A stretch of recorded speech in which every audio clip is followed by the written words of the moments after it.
बहुत बहुत स्वागत है आपका। धन्यवाद समय देने के लिए। क्यों ट्रम्प साहब उतना हिला नहीं पा रहे हैं बाजार को जितना हमें डर है?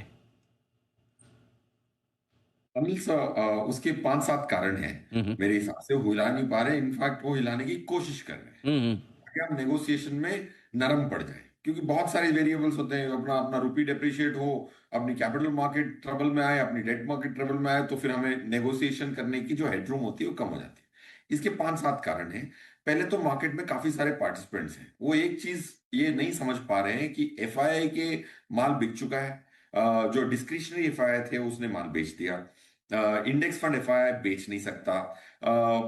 बाकी जो एफआईआईज हैं जो प्रॉप संभालते हैं उनकी भी बहुत लो वेट है, क्योंकि ऑलरेडी वो उनको सबको चोक कर चुके हैं, स्पेशली इंस्टीट्यूशंस।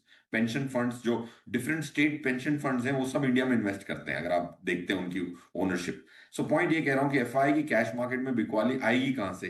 वैनगार्ड तो बेचेगा नहीं जब तक कि उसको रिडेम्पशन नहीं आएगा, वो तो एफटीएससी को फॉलो कर रहा है। डोमेस्टिक इंस्टीट्यूशन फंड मैनेजर बेचेगा तो जो नया पैसा आ रहा है उसका क्या करेगा? उपयोगी हर स्कीम, आप टॉप स्कीम देख लीजिए, किसी के पास 400 करोड़ की एसआईपी आ रही है, किसी के पास 700 करोड़ की एसआईपी आ रही है हर महीने। वो बेच के कैश लाएगा तो और कैश आने भी वाला है उसके पास। हर 10 दिन में आ जाते हैं 100 करोड़, और मैं अपना माल बेच दूंगा तो वो डीआई बेच नहीं पा रहा। कैश फ्यूचर्स मार्केट में FII net short 92%, one of the highest पे पहुंच चुका है। राइट, ऑप्शन की इम्प्लाइड वॉलेटिलिटी सबसे सस्ती है। अगले महीने का, अगले हफ्ते का भी अगर मुझे ट्रम्प साहब की रिस्क को हेज करना है, क्योंकि वो कोशिश कर रहे हैं 5% गिरा दूं मैं इंडिया की मार्केट, इसीलिए वो 25 पे कुछ नहीं हुआ तो 50 की बात कर रहे हैं। राइट, फार्मास्यूटिकल की बात कर रहे हैं। अगर मैं 23,000 का भी पुट अगले हफ्ते का खरीदना चाहूं तो 2.25 ढाई रुपए में मिल रहा है। 2.5 रुपए में पुट ऑप्शन मिल रहा है 4% दूर, 4.5-5% दूर। सो इम्प्लाइड वॉल्स भी स्पाइक नहीं कर रही है। And I personally think earning is okay. In earnings की रिजल्ट सीजन भी ठीक है, तो आई थिंक जो दबदबा मार्केट में आना चाहिए थोड़ा बहुत तो आता ही रहता है। 300, 400, 500 पॉइंट इस बेस पे, 25,000 की बेस पे 500 पॉइंट होता ही क्या है, 2%। बिल्कुल आपने इंटरेस्टिंग बात कही, और उसमें से एक जो पॉइंट, एफआईएस की शॉर्ट पोजीशन हाईएस्ट लेवल के आसपास चल रही है 92%। इंडेक्स फ्यूचर्स लॉन्ग 8% घटकर। अगर मैं डेटा देख रहा था फिरोज सर, 2012 के बाद पहली बार ऐसा हुआ कि लगातार 5 दिन एफआईएस की इंडेक्स फ्यूचर्स में जो लॉन्ग पोजीशन है वो 10% के नीचे रही है। क्या ये ओवरसोल्ड है? ऐसे में अगर ओवरसोल्ड है तो कब आ सकती है शॉर्ट कवरिंग, और किस ट्रिगर से, कुछ अंदाज दे सकते हैं आप?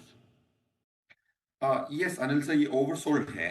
ओवरसोल्ड इसको मैं अगर कॉम्बिनेशन में देखता हूं, सिंथेटिक फ्यूचर्स जो है उसके ओवरसोल्ड, उसकी अगर मैं उसकी तुलना करता हूं, what do I mean by that is, आज की डेट में दिसंबर के जो ऑप्शंस हैं वो भी काफी लिक्विड हो चुके हैं। और 4-5 महीने हैं फिर भी वो लिक्विड हो जाते हैं आजकल। उनकी अगर आप देख रहे हैं तो उनकी जो सिंथेटिक फ्यूचर्स की प्रीमियम है वो आज भी प्रीमियम पे चल रही है। 5.5 होना चाहिए बट 6.5 पे चल रही है। इसका ये मतलब है कि शॉर्ट टर्म फ्यूचर्स नहीं होते, दिसंबर के ऑप्शंस होते हैं। तो आप अगर फ्यूचर्स की शॉर्ट कवरिंग, शॉर्टिंग तो एफआईआई कर सकता है, बट वो ऑप्शंस में शॉर्ट नहीं करता इतना। दिसंबर में जाके वहां रिटेलर्स ट्रेड कर रहे हैं। तो what I am trying to get to is, जो भी आपकी सिंथेटिक फ्यूचर का प्रीमियम होना चाहिए उसका रिपो रेट से काफी लेन देन होना चाहिए। 5.5 के बदले वो 6.5 पे है। That means December is long, futures are short, so it is in oversold territory. अब रहा सवाल क्या ट्रिगर कर सकता है, मेरे हिसाब से अगर इतना ट्रम्प साहब ने वॉर वॉर ट्रेड वॉर पे इतना दबदबा ले आया तो थोड़ी सी भी खुशखबरी आएगी तो जो हल्के वाले हल्के हो रहे हैं अभी वो फटाफट अंदर आएंगे। आई थिंक दिस होल, ये जो अगर कुछ सुलह होगी वो खुद ही ट्रिगर होगा मेरे हिसाब से। जिसने मुसीबत क्रिएट की, जिस सिचुएशन ने, वही उसका शॉर्ट कवरिंग का ट्रिगर बनेगा। भारतीय बाजारों में शुक्रवार की क्लोजिंग बिल्कुल भी अच्छी नहीं थी, और यदि क्लोजिंग अच्छी नहीं हुई है तो मंडे को डर है कि कहीं गैप डाउन बाजार नहीं हो जाए, और यदि 300 के नीचे गैप डाउन होता है तो सीधे 24,200 तक बाजार जाता हुआ नज़र आ सकता है, और 24,200 तोड़ता है बाजार तो दिक्कतें और भी ज़्यादा भारतीय बाज़ारों की तरफ से बढ़ती हुई नज़र आएगी।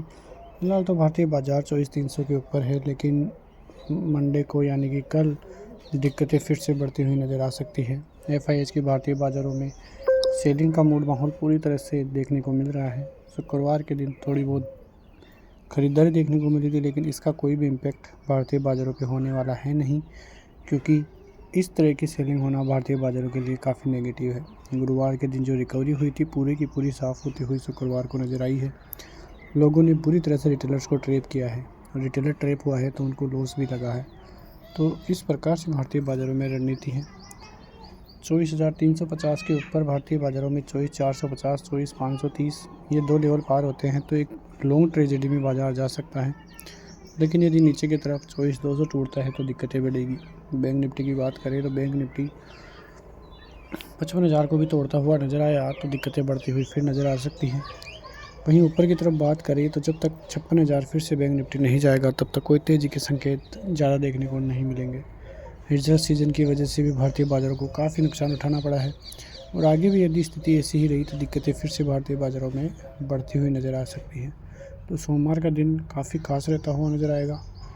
रिटेलर्स को बचने की चिंता देखने को सता रही है क्योंकि यदि ज़्यादा कुछ उठक पुठक देखने को मिली तो दिक्कतें भारतीय बाज़ारों में फिर से बढ़ती हुई नज़र आ सकती हैं।